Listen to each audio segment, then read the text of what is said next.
விஷயம்லாம் எதுவுமே அவர் பேசின மாதிரி தெரியல. அவர் வந்து பாத்தீங்கன்னா ஒரு டான் அந்த மாதிரியான கேரக்டர்ஸ் தான் நிறைய பண்ணியிருக்கிறாரு. ஒரு பேர் தெரியல. அதாவது அடுத்த ஆட்சி பிடிக்க போது டிவிக்கே தான், மீதி யாருமே கிடையாது. தமிழக வெற்றி கழகம். தமிழக வெற்றி கழகம் வேற யாரும் கிடையாது. அவர் வந்து எங்க போய் எடுத்தாருன்னு தெரியல, அவர் யாருன்னு தெரியல.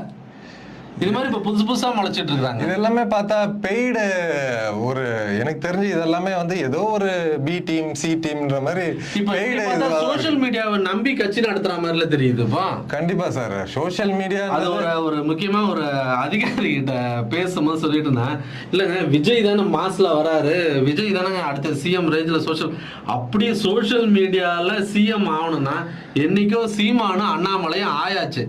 சோஷியல் மீடியா சீஃப் மினிஸ்டர்ஸ்னா அவங்க 2 பேர் தான். அதுக்கப்புறம் தான் மீதி ஆட்கள்லாம். இன்னொரு ஒரு முக்கியமான விஷயம், இப்ப விஜய் அவர்களுடைய தொண்டர்களுக்கு சொல்லி கொடுக்கணும்.